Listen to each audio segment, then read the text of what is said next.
नमस्कार दोस्तों, आप सभी का स्वागत है हमारी CAIB क्लासेस में। और हमारी जो संकल्प सीरीज चल रही है दोस्तों, वहां पर हमारा ABM एडवांस बैंक मैनेजमेंट यानी पेपर 1 हम लोग डिस्कस कर रहे हैं। और आज की हमारी जो क्लास होगी दोस्तों ABM में, वो आज की क्लास होगी हमारी मॉड्यूल C के ऊपर, जहां पे रीस्ट्रक्चरिंग एंड रिकवरी हम लोग कवर करेंगे। ठीक है दोस्तों, तो आज का जो हमारा टॉपिक है वो रीस्ट्रक्चरिंग एंड रिकवरी से रिलेटेड है। ये हमारा जो टेलीग्राम चैनल है जिसको आप ज्वाइन कर सकते हैं, अरविंद सर PWJIB CIB वाला। तो इसको आप ज्वाइन करेंगे तो यहाँ पे आपको हमारी पीडीएफ क्लासेस के सेशंस और आपके साथ हमारा डिस्कस संभव हो पाएगा। तो स्टार्ट करते हैं दोस्तों क्लास को। पहला क्वेश्चन आपके लिए है, क्रेडिट डिफॉल्ट का मतलब क्या होता है? What is the meaning of credit default? तो देखिए, अलग अलग केसेस में क्रेडिट प्रोवाइड किया जाता है। जैसे एक डायरेक्ट लेंडिंग है, तो पहला स्टेप ही लिखा है डायरेक्ट लेंडिंग, जहां पे बैंक पैसा देता है। किसको पैसा देता है? बोरोवर को।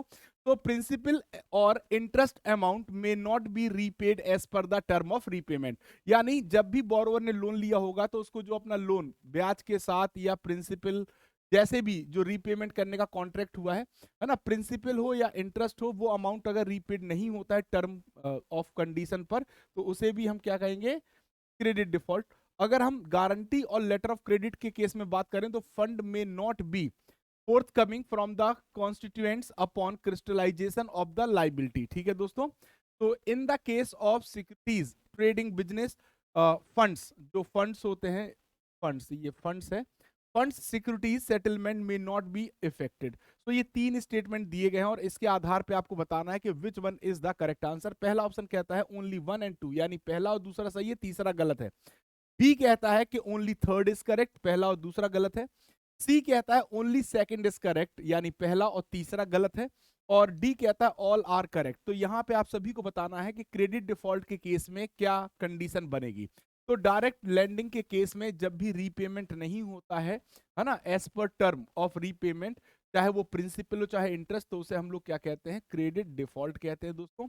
वहीं पर अगर हम लेटर ऑफ क्रेडिट और बैंक गारंटी की केस में बात करें, तो जहां पे constituent upon crystallization of the liabilities may not occurs, और है ना, नहीं हो पाता है, यानी पेमेंट नहीं हो रहा है जिसकी गारंटी बैंक ने ली थी या लेटर ऑफ क्रेडिट जारी किया था, तो उसे भी हम लोग क्या कहेंगे? क्रेडिट डिफॉल्ट कहेंगे। और अगर हम सिक्योरिटीज ट्रेडिंग बिजनेस के केस में बात करें, तो जो फंड या सिक्योरिटीज है वो सेटलमेंट में नॉट बी इफेक्टेड, अगर वो इफेक्टेड नहीं होता है तो उसे भी हम क्रेडिट डिफॉल्ट कहेंगे। तो यहाँ पे दोस्तों जो सही आंसर हो जाएगा वो ऑल ऑफ द अबव हो जाएगा, यानी इस क्वेश्चन का जो सही आंसर है वो ऑल ऑफ द अबव है। अब देखिए, credit default means the inability or the unwillingness of a customer or counter party to meet commitment in relation to lending, trading or any financial transaction. कुल मिला के देखिए, जो क्रेडिट डिफॉल्ट होता है वो किस केस में होता है? देखिए, तीन चार केस होते हैं जहां पे बैंक आपको पैसा देता है या गारंटी लेता है या अलग अलग तरीके से क्रेडिट प्रोवाइड करता है।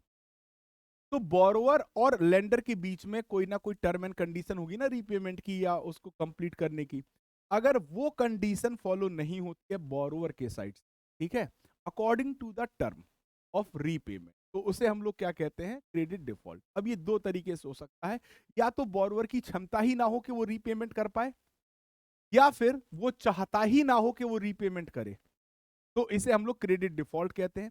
और वहीं पर जो पहला केस बनता है वो डायरेक्ट लेंडिंग के केस में बनता है, प्रिंसिपल और interest amount may not be repaid as per the term of repayment. तो ये सही स्टेटमेंट है। इन केस ऑफ गारंटीज और letter of credit, fund may not be forthcoming from the constituents upon crystallization of the liability, यानी जो liability ली गई थी उसके एवज में जो पैसा पे करना था उसी को कहा जाता है क्रिस्टलाइजेशन। ठीक है दोस्तों, in case of treasury operation the payment or series of payments due from the counter parties under the respective contract may not be forthcoming or ceases. ठीक है दोस्तों, चौथा क्या कहता है? In the case of security trading business, fund or security settlements may not be affected.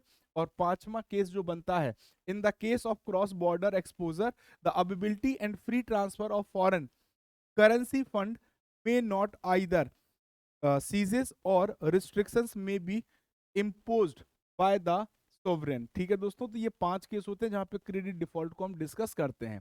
अब आपको बताना है कि इनमें से stress assets are those assets, इनमें से स्ट्रेस एसेट्स के लिए कौन सा स्टेटमेंट बिल्कुल सही है। पहला, in which the default has either already occurred, तो स्ट्रेस एसिड्स में डिफॉल्ट ऑलरेडी हो चुका है। In which are facing a reasonably certain prospect of default, यानी भविष्य में डिफॉल्ट हो सकता है। For example the term loan for an industrial project, किसी इंडस्ट्रियल प्रोजेक्ट को टर्म लोन यानी लॉन्ग टर्म का लोन दिया गया है, implementation of which has been abandoned, ठीक है, is a stress assets even through the repayment has not yet fallen due as per the repayment term। तो यहाँ पे स्ट्रेस एसेट्स के लिए तीनों ही जो स्टेटमेंट दिए गए हैं वो बिल्कुल करेक्ट है, ये भी सही है, बी पहला दूसरा तीसरा।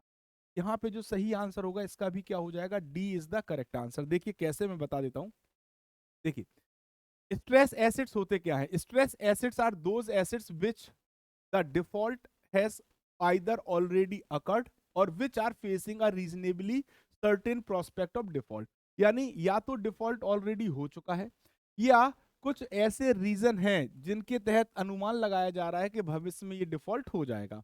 अगर एग्जाम्पल लिया जाए टर्म लोन का किसी इंडस्ट्रियल प्रोजेक्ट के लिए, तो implementation of which has been abandoned, है ना, इंप्लीमेंटेशन जिसका अबेंडेंड हो तो उसे स्ट्रेस एसिड्स के तौर पर हम काउंट कर सकते हैं। Even through the repayment has not yet fallen, है ना, रीपेमेंट अभी नहीं आया हो, due as per the repayment term. ठीक है दोस्तों, तो इसे हम लोग क्या कहते हैं, स्ट्रेस एसिड्स कहते हैं। क्वेश्चन नंबर 3 आ गया है, as per RBI directives, RBI ने जो डायरेक्टिव जारी की है, bank in India have to classify their assets into, तो जो बैंक हैं भारत के वो अपने एसेट्स को किन किन कैटेगरीज में क्लासिफाई कर सकते हैं।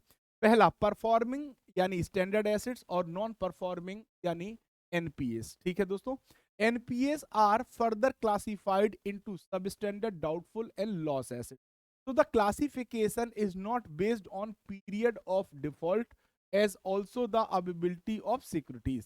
तो यहाँ पे अगर हम बात करें, जो पहला स्टेटमेंट है वो बिल्कुल सही है, दूसरा स्टेटमेंट भी सही है, बट जो तीसरा स्टेटमेंट है वो कॉन्ट्राडिक्ट कर रहा है। क्यों कर रहा है, क्योंकि जो क्लासिफिकेशन होता है किसी भी एसेट का, कोई भी जो एसेट है दोस्तों, एसेट्स का जो क्लासिफिकेशन होता है, क्या होता है, क्लासिफिकेशन होता है।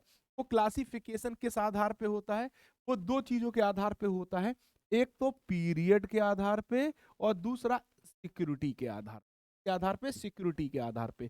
तो यहाँ पे सिक्योरिटी वाला स्टेटमेंट तो सही है, बट पीरियड के आगे लिखा था नॉट बेस्ड, तो इस वजह से ये क्या हो जाएगा, पहला और दूसरा सही हो जाएगा, यानी जो आपका करेक्ट आंसर होगा वो क्या होगा दोस्तों, ए और B is the correct answer, A and B is the correct answer. ठीक है, तो as per RBI directives bank in India have to classify their assets into performing assets और स्टैंडर्ड एसेट्स और नॉन परफॉर्मिंग एसेट्स या NPS. ठीक है, सो NPS further classified, आप सभी को पता है कि एनपीए की 3 कैटेगरी होती हैं। एनपीए की कितनी कैटेगरी होती है, 3।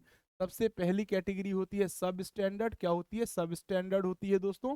ठीक है, इसके बाद जो दूसरी कैटेगरी होती है वो डाउटफुल होती है, क्या होती है दोस्तों, डाउटफुल कैटेगरी होती है। तीसरी कैटेगरी जो होती है वो क्या होती है, लॉस एसेट, क्या होती है, लॉस एसेट। ठीक, तो ये 3 कैटेगरीज होती हैं। अब the classification is based on the period of default. अब आप किस आधार पे सब स्टैंडर्ड, डाउटफुल और लॉस डिसाइड करते हैं, ये उसके टाइम के आधार पे आप करते हैं।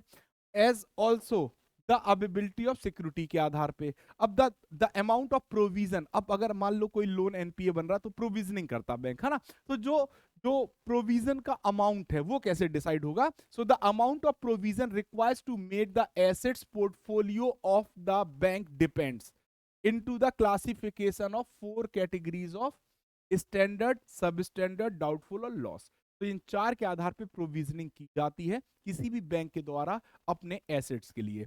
तो ये था आपका क्वेश्चन का आंसर, आई होप सभी को समझ में आया होगा। Question number 4, as per RBI guidelines a wilful default would be deemed to have occurs if any of the following event is noted। तो आरबीआई की डायरेक्टिव्स के अनुसार आपको ये स्टेटमेंट दिए गए हैं और कहा गया है कि बिलफुल डिफॉल्ट कब होगा। ठीक है दोस्तों, पहला स्टेटमेंट है, the unit has defaulted in meeting its repayment और obligation to the lender even when it has the capacity to honor the said obligation। यानी पहला स्टेटमेंट क्या कह रहा है कि एक यूनिट है या कोई बोरोवर है, ठीक है, उसने डिफॉल्ट कर दिया, क्या कर दिया, डिफॉल्ट कर दिया, क्या करने में, मीट करने में अपना पेमेंट और रीपेमेंट, यानी जिस तारीख को उनको अपना रीपेमेंट, अब वो रीपेमेंट नहीं कर पाए।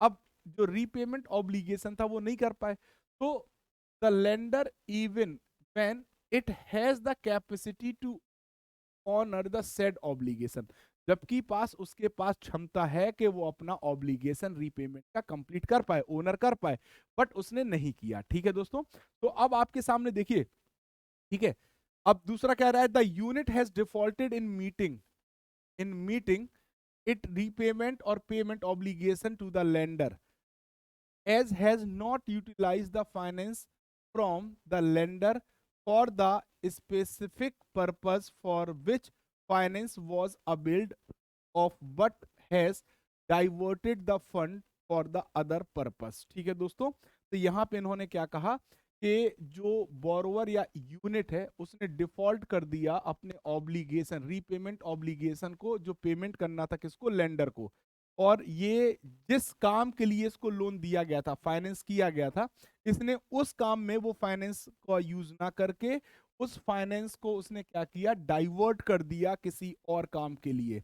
तो ये दो, इसे हम लोग कहते हैं डाइवर्जन। क्या कहते हैं दोस्तों, diversion. So diversion is also, अगर अगर अगर अगर मतलब फाइनेंस में जो क्रेडिट प्रोवाइड किया जाता है, अगर डाइवर्जन होता है तो डाइवर्जन का मतलब ही है कि आप चाहते नहीं रीपेमेंट करना, जिस पर्पस के लिए बैंक को जो सपना दिखा के आपने लोन लिया उसे तो आप यूटिलाइज ही नहीं कर रहे फंड। तो पहला और दूसरा तो सही है। अब तीसरा क्या कहता है देखते हैं, the default in payment as per agreed term due to the reason beyond the control of the borrower. So this is not an example of willful default, this is a genuine default because borrower के पक्ष में ही नहीं था, उसकी capacity ही नहीं थी, उसकी condition ही नहीं थी कि वो रीपेमेंट कर पाए। ठीक है दोस्तों, सो इसका जो सही आंसर होना चाहिए वो क्या हो जाएगा, ए और बी, यानी पहला और दूसरा स्टेटमेंट सही है दोस्तों, जबकि तीसरा जेन्युइन डिफॉल्ट का एग्जाम्पल है, ना कि willful डिफॉल्ट का। So the default in payment as per agreed term could be intentional or due to reason beyond the control of the borrower. तो डिफॉल्ट हो सकता है, दो केस बनते हैं, एक आप जानबूझ के पैसा नहीं चुकाइए और दूसरा केस बनता है कि कंडीशन ही आपके कंट्रोल में ना हो। The intentional default is referred to as wilful default. अगर आप जानबूझ के बैंक का पैसा नहीं चुका रहे हैं तो यही कंडीशन आगे जाके क्या बनती है, यही कंडीशन क्या कहलाती है, बिलफुल डिफॉल्ट कहलाती है। और आरबीआई की गाइडलाइंस की अगर हम बात करें तो wilful default would be deemed to have occurred if any of the following event is noted. RBI कहता है कि जो अभी हम आपको इवेंट बताएंगे, अगर इनमें से कोई भी इवेंट घटता है तो उसी को बिलफुल डिफॉल्ट कहा जाता है। ठीक है दोस्तों, सो पहला ए स्टेटमेंट क्या कहता है, the unit has defaulted in meeting its payment or repayment obligation due to lender obligation to the lender even when it has the capacity to honor the said obligation। यानी जो बोरोवर, एक bank है, देखिए यहां पे बना दें ऊपर, मान लीजिए एक बैंक है, ठीक, इस बैंक से किसी यूनिट ने क्या लिया, लोन। ये क्या है, यूनिट है जिसने क्या किया, बोरोइंग की, क्या की दोस्तों, बोरोइंग की। अब जब बोरोइंग की तो इस बोरोइंग को ये रीपेमेंट करेंगे कि नहीं। अब जब बोरोइंग की होगी तो रीपेमेंट के लिए कोई टर्म एंड कंडीशन बनी होगी। अब इनको जो रीपेमेंट करना था, किसको, लेंडर को, ये लेंडर है, ये कौन है, लेंडर है, और ये कौन है, बोरोवर है, ये कौन है, बोरोवर। अब जिस तारीख को इनको रीपेमेंट करना था, ठीक, और इन्होंने रीपेमेंट नहीं किया, इन्होंने क्या नहीं किया, रीपेमेंट नहीं किया, जबकि इनकी कैपेसिटी है कि ये रीपेमेंट कर पाए, तो इसे भी हम क्या कहेंगे, बिलफुल डिफॉल्ट। ठीक है दोस्तों, नाउ नेक्स्ट क्या कहता है, the unit has defaulted in meeting the payment or repayment obligation to the lender has not utilise the finance from the lender for the specific purpose. यानी लेंडर के द्वारा जो फाइनेंस प्रोवाइड किया गया था किसी स्पेसिफिक पर्पस के लिए, for which finance was availed, जिसके लिए आपने, बोरोवर ने फाइनेंस लिया, but has diverted the fund of the other purpose, but आपने अपना वो पैसा किसी और पर्पस में डाइवर्ट कर दिया। The unit has defaulted in meeting its repayment or payment obligation to the lender, has siphoned off the fund so that the fund has not been utilized for a specific purpose, है ना, finance was availed of nor the fund availed with the unit in the form of the other assets। कुल मिला के diversion और siphoning में क्या अंतर है, डाइवर्जन और सिफोनिंग में क्या अंतर, ठीक है। जब आप कोई फंड बोरो करते हैं, ठीक, ये आपकी ऑर्गेनाइजेशन है, ठीक है, और आपने इस ऑर्गेनाइजेशन के लिए पैसा क्या किया, बोरो किया, क्या किया, बोरो किया, ठीक। अब आपने जब बोरो किया पैसा, तो वो पैसा आपने कहा था कि हम क्या लेंगे, मशीन, क्या लेंगे, मशीनरी लेंगे, मशीन। अब आपने मशीनरी नहीं ली, क्या नहीं ली, मशीनरी नहीं ली, और उसकी जगह जो बोरोड अमाउंट था, उससे आपने अपने ऑर्गेनाइजेशन में कार वगैरह ले ली, क्या ले ली, कार वगैरह ले ली, ठीक। इसे कहते हैं डाइवर्ट, इसे क्या कहते हैं दोस्त, डाइवर्जन, ठीक है, डाइवर्ट हो गया, डाइवर्ट हो गया, ठीक है दोस्तों। अब जब आपने उधार लिया और जिस पर्पस के लिए लिया, लेकिन उस पर्पस में ना लगा के आपने दूसरे पर्पस में लगा दिया, बट वो पैसा ऑर्गेनाइजेशन के अंदर ही है, तो उसे डाइवर्जन कहते हैं। अब आपने पैसा लिया, सिफोनिंग क्या होता है समझिएगा, आपने ऑर्गेनाइजेशन में पैसा लिया कि हमें मशीनरी खरीदनी, क्या खरीदनी, मशीन। अब मशीनरी के नाम पे आपने पैसा लिया और वो पैसा उठा के आपने सब्सिडरी में लगा दिया, आपने पैसा ही ऑर्गेनाइजेशन से बाहर कर दिया, तो उसे हम लोग कहते हैं सिफोनिंग, ठीक है, याद रखिएगा। चलिए, which statement is not correct regarding diversion and siphoning of fund, इनमें से कौन सा स्टेटमेंट ऐसा है जो डाइवर्जन और सिफोनिंग ऑफ फंड से रिलेटेड नहीं है या करेक्ट नहीं है। पहला क्या कहता है, utilization of short term working capital fund for long term purpose not in conformity with the term of sanction. आपने शॉर्ट टर्म के लिए जो वर्किंग कैपिटल होती है उसके लिए पैसा लिया था और आपने जमीन खरीद ली लॉन्ग टर्म के लिए, तो ये आपका डाइवर्जन और सिफोनिंग का एग्जाम्पल है, डाइवर्जन का है। Deploying borrowed fund for purpose activity or creation of assets other than those of which the loan was sanction, आपने क्या किया, वो पैसा डिप्लॉय कर दिया, क्या कर दिया आपने, वो पैसा क्या कर दिया, डिप्लॉय कर दिया, किस चीज में डिप्लॉय कर दिया, एसेट्स। आपने वो पैसा क्या किया, deploying borrowed fund for purpose activity or creation of assets other than those for which loan was sanction, जिस काम के लिए आपने लोन लिया था उसकी जगह किसी और चीज में डिप्लॉय कर दिया। शुड बी क्या लिखा है, construed to occur if any fund borrowed from bank or financial institution are utilized for purpose unrelated to the operation of the borrower, ठीक है दोस्तों। तो अब ये तीन स्टेटमेंट दिए गए और आपको होता है non correct regarding the diversion और सिफोनिंग, तो इसका सही आंसर सी हो जाएगा, पहला और दूसरा। क्यों हो जाएगा देख लेते हैं, तीसरा आपका सही बताया गया है। तो पहला क्या लिखा है, utilization of short term working capital fund for long term purpose not in conformity with the term of sanction, तो ये तो एग्जाम्पल है, पहला वाला एग्जाम्पल है, ठीक है, ठीक, तो इनको बताना था नॉट करेक्ट, तो ये तो करेक्ट है, ठीक। अब देखिए इसके बाद क्या कहता है वो, deploying the borrowed fund for purpose activity of creation of assets other then those for which the loan was sanction, तो ये भी आपका क्या हो गया, एग्जाम्पल हो गया। अब तीसरा स्टेटमेंट क्या कह रहा है, तीसरा स्टेटमेंट देखिए इनमें से किसी से रिलेटेड नहीं है, transferring borrowed fund to the subsidiary group companies or other corporate whatever modalities, तो ये भी आपका सिफोनिंग और डाइवर्जन का एग्जाम्पल है। Routing the fund through any bank other than the lender bank or member bank consortium without prior permission of the lender, ये भी diversion और सिफोनिंग का एग्जाम्पल है।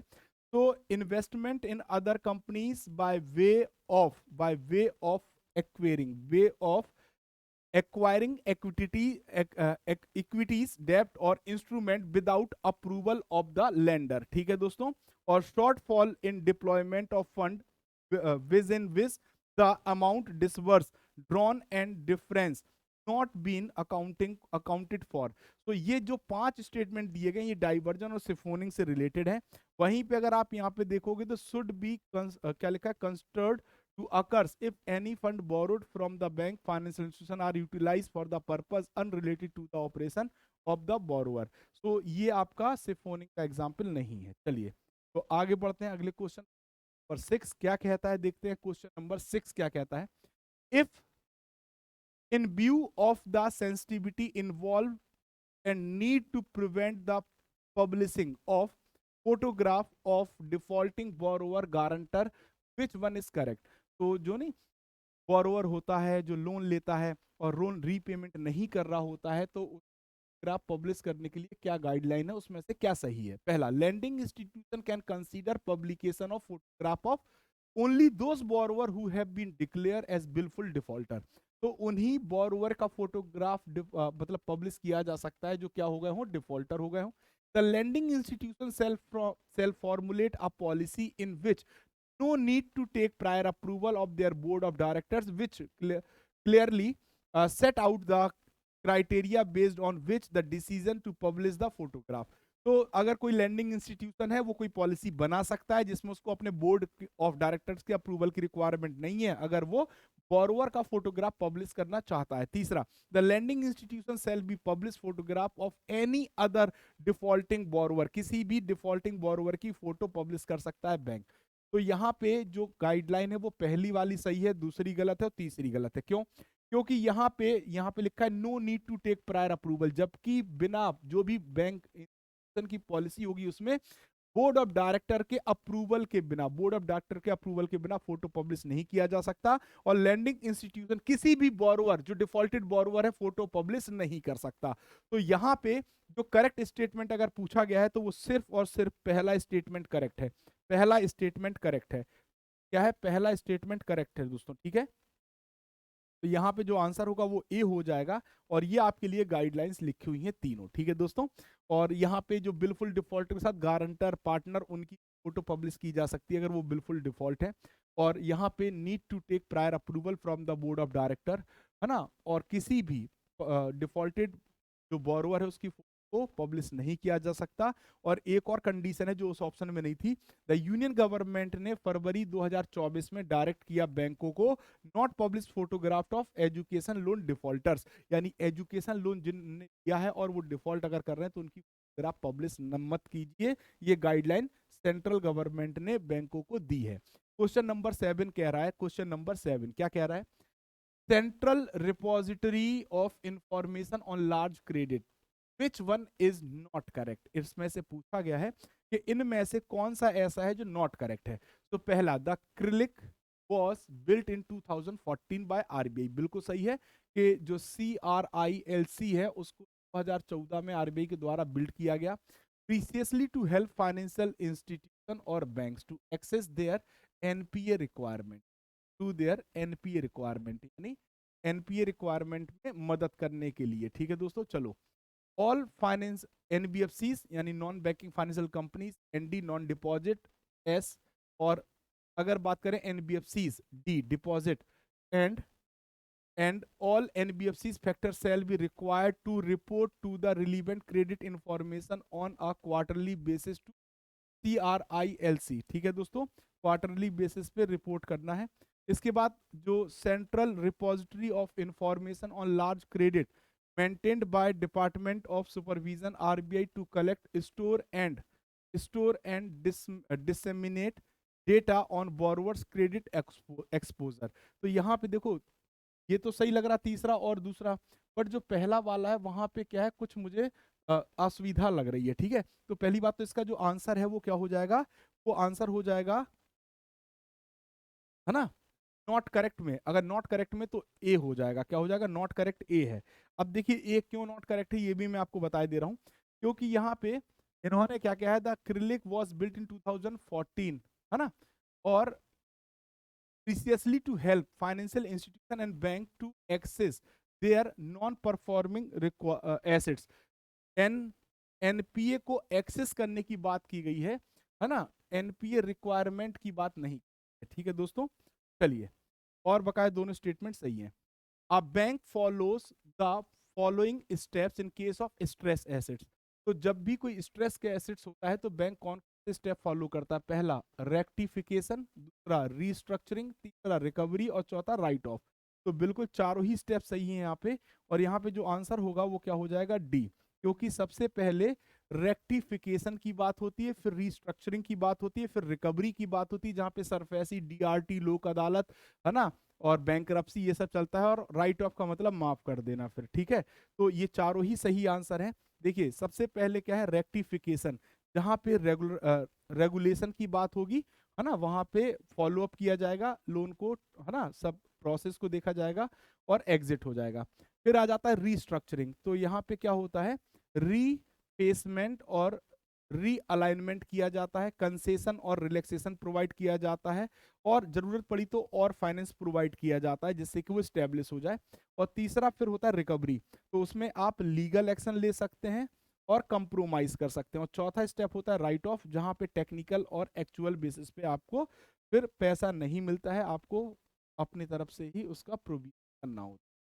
Question number 9, a financial asset may be sold to these companies or restructure reconstruction companies by any bank और financial institution where asset is. तो कोई भी financial asset जिसे आप सिक्योरिटाइजेशन कंपनी को या रिकंस्ट्रक्शन कंपनी को सेल कर रहे हैं, तो उसमें एसेट्स की कंडीशन क्या होनी चाहिए, NPA including a non performing bond, debentures or restructure. ठीक है। Standard assets where the assets is under consortium or multiple banking arrangement, where the financial assets is reported SMA2, ये भी ठीक है। तो यहाँ पे भी जो आंसर हो जाएगा वो बी हो जाएगा, यानी तीनों ही स्टेटमेंट फाइनेंशियल एसेट्स के रिगार्डिंग सही है, जहां पे उनको सोल्ड करने की बात की जा रही है सिक्योरिटाइजेशन कंपनी और रिकंस्ट्रक्शन कंपनी के साथ। ठीक है दोस्तों, रिकंस्ट्रक्शन कंपनी के साथ, ठीक है, रिकंस्ट्रक्शन कंपनी के साथ। तो अब financial assets may be sold to securitization company, reconstruction company by any bank, financial institution where asset is. So NPA including a non-performing bond or debenture, a standard assets where the assets is under consortium multiple banking arrangement. At least 75% by value of assets is classified as a non-performing assets in the book of other bank or financial institution, or at least 75% by value of the bank financial institution who are under the consortium multiple banking arrangement agree to sale of assets और SCRC, ठीक है, securitisation company और reconstruction company, where the financial assets is reported SMA2 by the bank central repository for information on large credit. ठीक है दोस्तों, अब आ जाते हैं क्वेश्चन नंबर 10 पे। ये हमारा क्वेश्चन नंबर 10 है, the purpose of restructuring of loan and advances. तो जो भी लोन को रीस्ट्रक्चर किया जाता है या एडवांस को रीस्ट्रक्चर किया जाता है, उसका मेन पर्पस क्या होता है, to make the operations of the enterprise viable again. कुल मिला के यही सही आंसर है। जिस ऑर्गेनाइजेशन या एंटरप्राइजेस की बात की जा रही है, जिसका स्ट्रक्चर रीस्ट्रक्चर किया जा रहा है लोन, उसके ऑपरेशन को क्या किया जाए, बाइबल बनाया जा सके। ठीक है दोस्तों, तो इसका आंसर क्या हो जाएगा, 10 का ए। तो यहाँ पर दोस्तों आज की हमारी क्लास खत्म होती है, और इसी क्लास के साथ हमारा जो मॉड्यूल सी है उसका एक लास्ट यू और रह जाता है। तो दिवाली का समय चल रहा है, आप तैयारी करते रहिए, आपको छुट्टियां हैं जिसको आप यूटिलाइज कर सकते हैं अपने पढ़ाई में, और साथ ही साथ आपको हमारी PDF JIB CIB वाला टेलीग्राम चैनल पर और PW लाइव या PW ऐप पर मिल जाएगी। सर्च करना होगा संकल्प बैच ऐप पर, ठीक है दोस्तों, और लाइव पर। तो इसी के साथ आज की क्लास में हम आपसे लेंगे विदा। Thank you very much.